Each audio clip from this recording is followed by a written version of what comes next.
बिस्मिल्लाहिर्रहमानिर्रहीम अस्सलाम वालेकुम। Welcome the law teachers. जैसा कि आप जानते हैं कि इस चैनल पे हम बात करते हैं लॉ गैट, लैट और एलएलबी के हवाले से।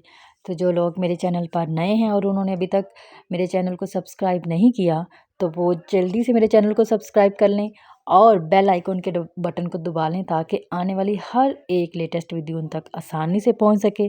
तो जी, आज का हमारा लेक्चर बहुत इंटरेस्टिंग टॉपिक पे है, तो चलते हैं अपने लेक्चर की तरफ। आज की इस वीडियो में हम नॉर्मली यूज़ किए जाने वाले टर्म्स को जानेंगे।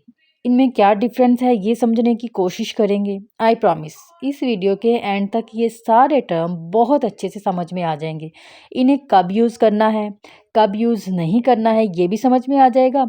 इस वीडियो के दौरान अगर आपको कोई भी प्रॉब्लम हो तो आप मुझे कमेंट सेक्शन में पूछ सकते हैं। इंशाल्लाह मैं आपकी जो भी प्रॉब्लम होगी उसका इंशाल्लाह कमेंट में जवाब दूंगी। सबसे पहले हम बात करते हैं लॉयर की, जिसे हम वकील कहते हैं। तो बेसिकली लॉयर जो है वो इंसान होता है जिसने लॉ की पढ़ाई की होती है, जो एक लॉ ग्रेजुएट होता है। और हर वो इंसान जिसके पास लॉ की डिग्री हो, चाहे 3 साल का लॉ किया हुआ हो या 5 साल का लॉ किया हुआ हो, वो कहलाता है लॉयर।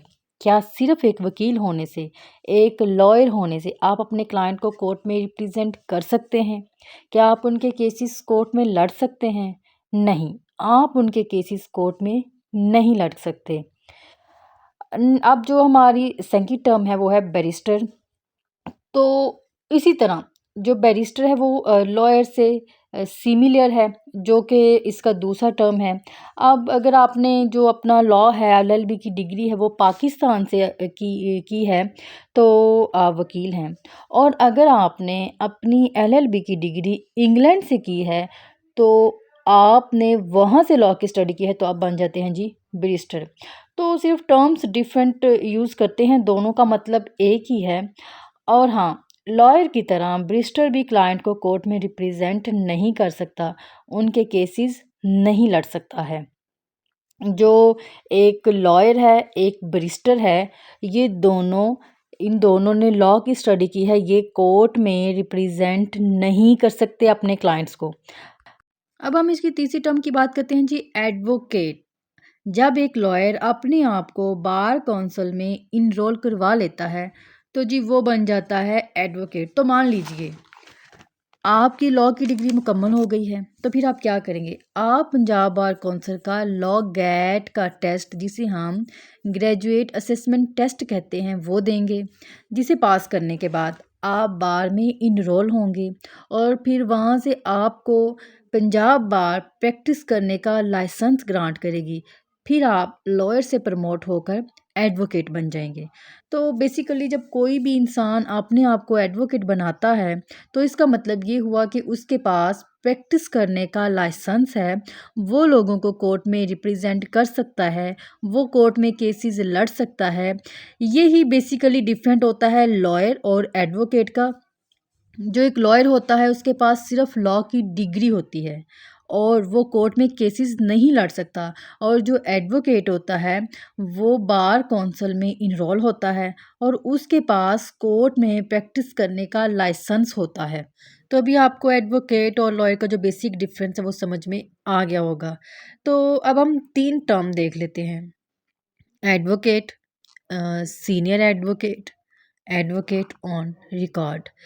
एडवोकेट की तो हमें समझ आ गई कि जो बार में इनरोल हो, जिसके पास लाइसेंस हो और वो अपने क्लाइंट को कोर्ट में रिप्रेजेंट कर सके, अपने क्लाइंट के केस कोर्ट में लड़ सके, तो वो एक एडवोकेट होता है।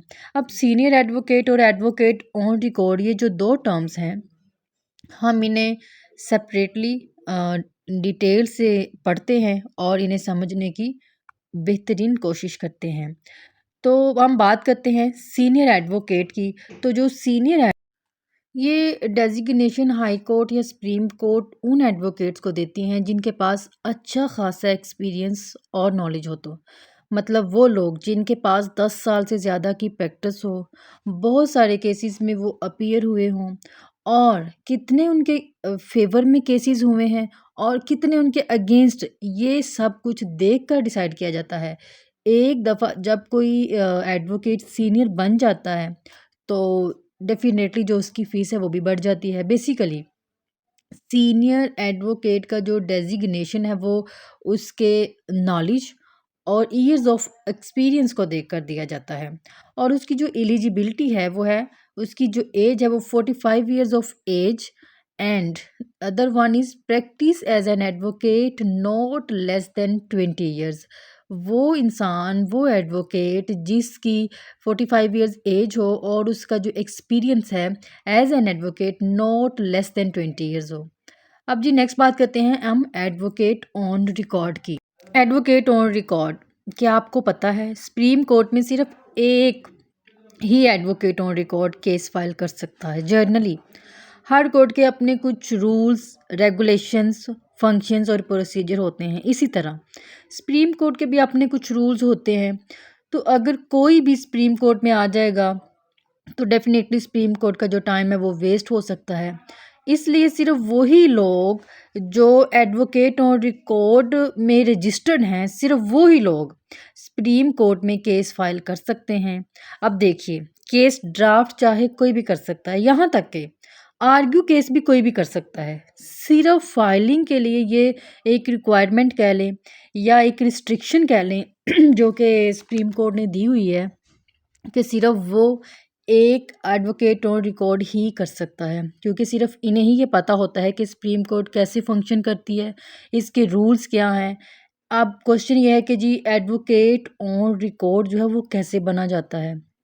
तो एडवोकेट ऑन रिकॉर्ड बनने के लिए ना सुप्रीम कोर्ट का एडवोकेट ऑन रिकॉर्ड का एक एग्ज़ाम होता है जिसे पास करना होता है। और जिसे पास करने के लिए उसकी एलिजिबिलिटी जो है वो है कि आपके पास 5 इयर्स का एक्सपीरियंस होना चाहिए, including 1 year experience with an advocate on record. तो उसके बाद आप एडवोकेट ऑन रिकॉर्ड के लिए सुप्रीम कोर्ट में अप्लाई कर सकते हैं और आप भी एडवोकेट ऑन रिकॉर्ड बन सकते हैं। तो हमारी नेक्स्ट नेक्स्ट टर्म है जी एडवोकेट जर्नल। एडवोकेट जर्नल जो है वो अपॉइंट जो होते हैं वो थ्रू गवर्नर होते हैं और ये स्टेट को रिप्रेजेंट करते हैं। तो हर एक स्टेट के जो गवर्नर होते हैं वो अपनी स्टेट के लिए एक एडवोकेट जर्नल को अपॉइंट करते हैं। उनका बेसिकली काम क्या होता है कि अपनी स्टेट को, गवर्नमेंट को कोर्ट में रिप्रेजेंट करना। ऐसा कोई भी मैटर जिसमें स्टेट या गवर्नमेंट को रिप्रेजेंट करना होता है, तो जो एडवोकेट जर्नल होते हैं वो स्टेट या गवर्नमेंट को कोर्ट में रिप्रेजेंट करते हैं। इसीलिए इन्हें स्टेट का जो है वो फर्स्ट लॉ ऑफिसर भी कहा जाता है, क्योंकि ये इन्हें कोर्ट के सामने रिप्रेजेंट करते हैं। और उसके साथ ही अगर कोई भी लीगल मैटर स्टेट को डिस्कस करना होता है, उसमें कोई एडवाइस चाहिए होती है, तो वो भी जो एडवोकेट जर्नल है उनसे ही ली जाती है। अब जी एडवोकेट जनरल के केस में हमने देखा था कि जो लोकल स्टेट है, लोकल गवर्नमेंट है, उन्हें रिप्रेजेंट करते हैं। इसी तरह जो अटॉर्नी जनरल हैं वो फेडरेशन को रिप्रेजेंट करते हैं बिफोर द कोर्ट। तो इनका काम होता है फेडरेशन के काम को डील करना, इन्हें कोर्ट में रिप्रेजेंट करना, और इसीलिए इन्हें कंट्री का फर्स्ट लॉ ऑफिसर भी कहते हैं। जो इनकी अपॉइंटमेंट होती है वो थ्रो प्रेसिडेंट होती है और इनका जो काम है वो फेडरेशन के काम को देखना है। और जब भी कोई फेडरल गवर्नमेंट कोई लीगल इशू, लीगल मैटर या लीगल एडवाइस लेना चाहती होती है तो वो अटॉर्नी जनरल से ही अपना लीगल ओपिनियन है जो वो लेती है। अब हमारा जो नेक्स्ट है वो है सॉलिसिटर जनरल। अब हम बात करते हैं सॉलिसिटर जनरल की। तो जो सॉलिसिटर जनरल है वो कंट्री का सेकंड लॉ ऑफिसर भी माना जाता है। वो कैसे, मैं आपको बताती हूँ कि जो सॉलिसिटर जनरल है वो basically assist to the attorney general and consider the second law officer of the state. मतलब ये अटॉर्नी जनरल के जो भी टास्क होते हैं उसमें हेल्प आउट करता है। अब हम आगे दो और टर्म के बारे में सीखते हैं। लेट्स सपोज आपने अपनी लॉ की डिग्री मुकम्मल कर ली और पंजाब बार से आप जो है वो इनरोल भी हो गए हैं, और अब आपका सोसाइटी के लिए कुछ करने का दिल है, तब आप क्या कर सकते हैं। तो हमारा जो सिस्टम है वो क्या कहता है कि अगर कोई भी इंडिविजुअल के अगेंस्ट कोई क्राइम कमिट किया जाता है तो ये कंसिडर कर लिया जाता है कि ये क्राइम जो है वो स्टेट के अगेंस्ट कमिट किया गया है। आप कहेंगे कैसे? तो मैं आपको एक एग्जांपल देती हूँ। लेट्स सपोज ए ने एक क्राइम कमिट किया बी के अगेंस्ट, बी ने एक केस फाइल कर दिया, तो जो बी का केस है वो स्टेट लड़ेगा, क्योंकि जो क्राइम है वो स्टेट के अगेंस्ट है, कमिट हुआ है। क्राइम अगेंस्ट सोसाइटी मान लिया जाता है उस क्राइम को। तो अब आता है जी आपका रोल। स्टेट को आप क्रिमिनल में भी रिप्रेजेंट कर सकते हैं और सिविल्स में भी। पहले हम बात करते हैं क्रिमिनल की। जैसा कि आपने मेजॉरिटी क्रिमिनल केसेस में देखा होगा कि कोई भी केस हो उसका टाइटल हमेशा ए वर्सेस स्टेट ही होगा, ऑफेंडर वर्सेस स्टेट। विक्टिम में ऑफेंडर वर्सेस विक्टिम्स, विक्टिम में क्या आएगा? स्टेट। तो जब स्टेट को आप क्रिमिनल केसेस में रिप्रेजेंट करते हैं, मतलब जब आप विक्टिम की साइड को स्टेट की तरफ से रिप्रेजेंट करते हैं, तब आप कहलाएंगे पब्लिक प्रोसिक्यूटर। आपको पब्लिक प्रोसिक्यूटर की समझ आ गई होगी। अब हम बात करते हैं गवर्नमेंट प्लीडर की। तो जब आप स्टेट को सिविल केसेस में रिप्रेजेंट करते हैं, सिविल मैटर्स में आप स्टेट की तरफ से कोर्ट में रिप्रेजेंट करते हैं स्टेट को, तो आप बन जाते हैं जी गवर्नमेंट प्लीडर। होप सो आपको आज की सारी टर्म्स अच्छे से क्लियर हो गई होंगी। तो मैं उम्मीद करती हूँ आपको आज का लेक्चर, आज की वीडियो बहुत पसंद आई होगी। जो हमने आज डिफरेंट टर्म्स को यूज़ करने का जो एक तरीका देखा है, समझा है कि कौन सी टर्म्स किसके लिए यूज़ की जाती है, आपको अच्छे से समझ आ गई होगी। और अगर आपको फिर भी कोई कन्फ्यूजन हो तो आप मुझे कमेंट बॉक्स में पूछ सकते हैं। अगर आपको आज की वीडियो पसंद आई हो तो इसे लाइक कीजिए, शेयर कीजिए और मेरे चैनल को सब्सक्राइब कर लीजिए ताकि आने वाली हर एक लेटेस्ट वीडियो आप तक आसानी से पहुंच सके।